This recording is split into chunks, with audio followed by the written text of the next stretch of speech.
Assalamualaikum warahmatullahi wabarakatuh. Halo Bapak dan teman-teman sekalian, saya Mawar Nilansari, perwakilan dari kelompok 5 mata kuliah Filsafat Ilmu, ingin mempresentasikan PowerPoint yang telah kami buat, yaitu mengenai struktur fundamental ilmu pengetahuan. Sebelumnya, saya ucapkan terima kasih kepada Bapak Ridho Putra yang telah membimbing kami dalam mata kuliah Filsafat Ilmu ini. Semoga apa yang telah kami pelajari dari Bapak bisa bermanfaat dan bisa kami kembangkan dengan baik di masyarakat. Baiklah, selanjutnya saya akan menjelaskan tentang struktur fundamental ilmu pengetahuan. Sebelum itu, izinkan saya untuk men-share PowerPoint-nya dahulu.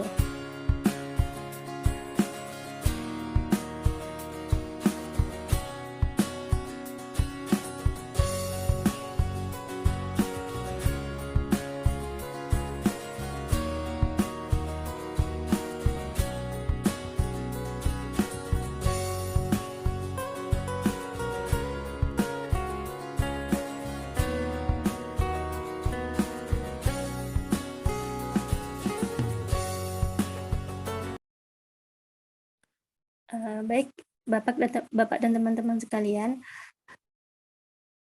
materi struktur fundamental ilmu pengetahuan ini dibikin oleh kelompok 5, yaitu Mawar Nilansari, saya sendiri dengan NIM 1218049, rekan saya Restita dengan NIM 1218079, dan rekan saya satu lagi yaitu Ihsanul Abrar dengan NIM 1219101.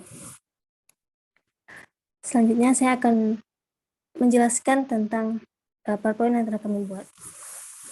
Pengertian ilmu dan pengetahuan. Istilah sains atau ilmu merupakan satu kata yang mempunyai berbagai macam arti. Menurut Beni Ahmad, Subari menyebutkan ilmu adalah ilmu-ilmu yang gejala-gejalanya dapat difahami secara terus-menerus melalui percobaan atau pengujian sehingga orang lain dapat melakukan pembuktian dalam masalah yang sama, waktu dan tempat yang berbeda. Deliang Ji 1987 memberikan pengertian ilmu adalah rangkaian aktivitas penelaahan yang mencari penjelasan suatu metode untuk memperoleh pemahaman secara rasional empiris mengenai dunia ini dalam berbagai seginya, dan keseluruhan pengetahuan sistematis yang menjelaskan berbagai gejala yang ingin dimengerti manusia. Metode dan pengetahuan itu juga dapat diartikan sebagai berikut. 1. Sebagai proses yang membentuk aktivitas. 2. Sebagai prosedur yang kita ketahui melahirkan metode ilmiah. 3. Sebagai produk yang darinya memunculkan pengetahuan. Ilmu pengetahuan adalah proses. Dalam proses tersebut, ilmu pengetahuan berkembang dari zaman ke zaman. Perkembangan manusia ini dibagi ke dalam 3 zaman, yaitu zaman purba, zaman pertengahan, dan zaman modern. Zaman purba diperkirakan 20.000 atau 10.000 tahun sebelum Masehi. Masa ini disebut juga zaman prasejarah karena piranti-piranti yang dihasilkan manusia untuk berinteraksi setiap hari dapat dikatakan semuanya terbuat dari batu.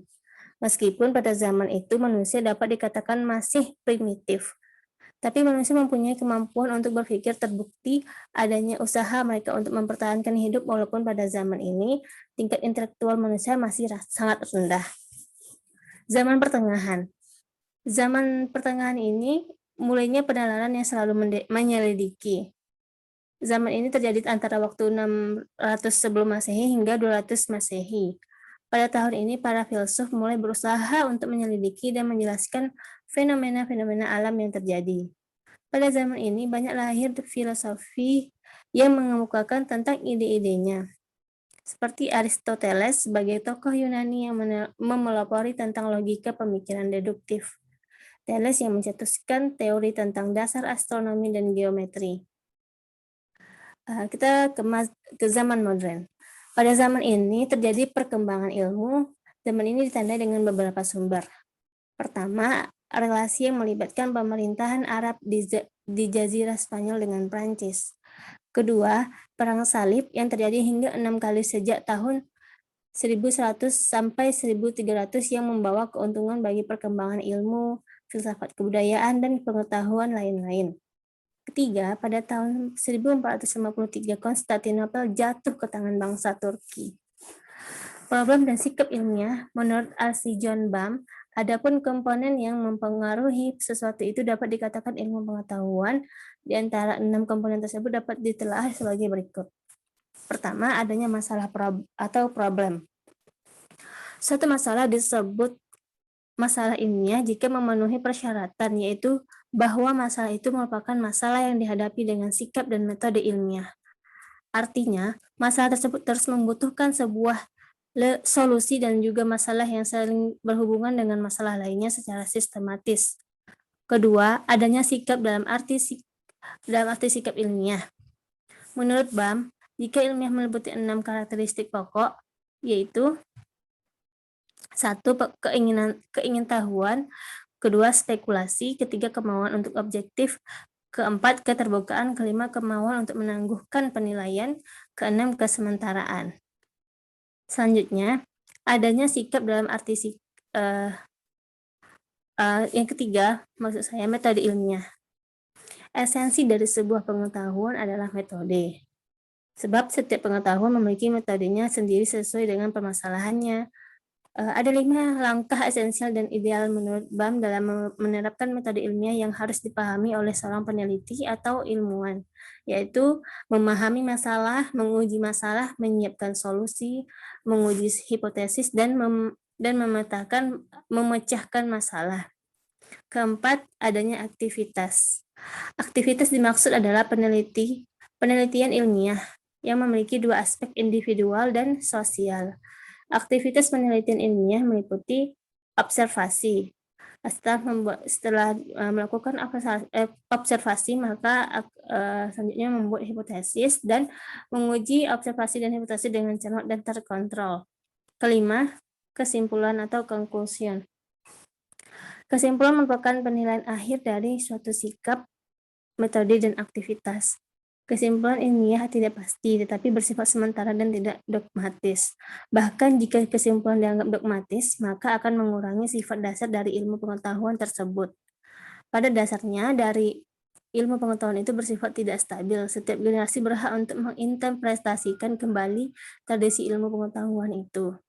Jadi setiap zaman itu berbeda-beda dalam menginterpretasikan suatu ilmu pengetahuan. Keenam, pengaruh atau efek ilmu pengetahuan memiliki 2 pengaruh, yaitu pengaruh terhadap teknologi dan industri dan pengaruh pada peradaban manusia. Industrialisasi yang berkembang dengan pesat merupakan produk dari ilmu pengetahuan yang mempunyai dampak besar terhadap perkembangan ilmu, sehingga nampak seperti yang terjadi dalam perubahan sifat ilmu itu sendiri. Proses industrialisasi tidak akan dapat diputar ulang, yang akhirnya ilmu pengetahuan itu sendiri mengalami proses terindustrialisasi. Aktivitas ilmiah. Aktivitas ilmiah adalah perbuatan dan perilaku yang secara sistematis bertujuan untuk mencari sebuah kebenaran. Menurut Bernard Barber, dikatakannya bahwa the germ of science in human society lies in man's aboriginal and unchanging attempt to understand and control the world in which he lives by the as of rational thought and activity.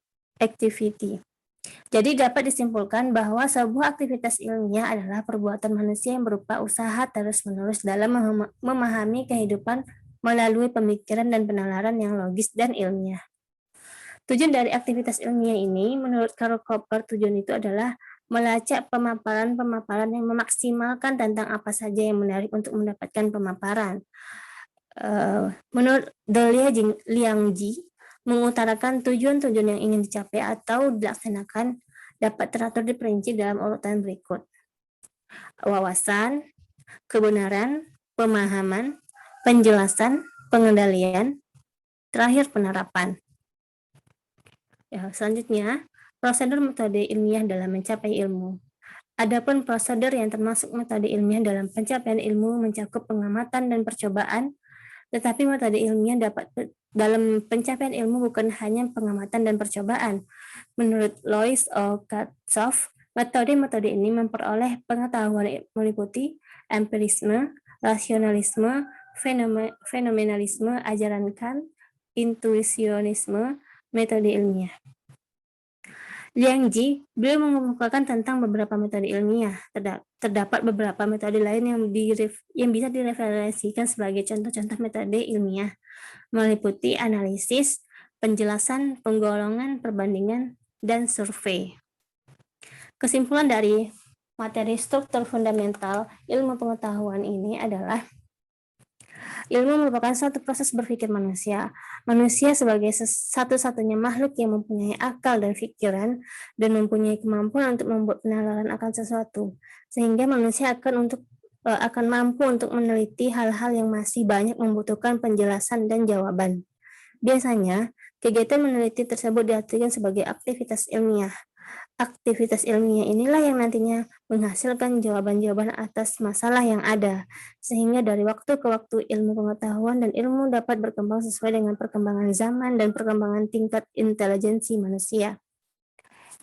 Baik, Bapak dan teman-teman sekalian, hanya itu yang saya dapat jelaskan terkait struktur fundamental ilmu pengetahuan. Semoga apa yang telah kami kerjakan di PowerPoint ini dapat bermanfaat bagi kita semua, dan semoga dalam video ini ada yang bisa diambil hikmahnya. Baiklah, saya sebagai yang menjelaskan, mohon maaf apabila ada kesalahan dan kesilapan kami dalam mengerjakan tugas ini. Dan kami mengucapkan terima kasih kepada Bapak selaku dosen mata kuliah filsafat ilmu. Semoga ilmu yang Bapak berikan membawa keberkahan bagi Bapak dan juga kami semuanya. Amin, amin ya rabbal alamin. Terima kasih atas perhatiannya. Saya ucapkan wabillahi taufiq wal hidayah. Assalamualaikum warahmatullahi wabarakatuh.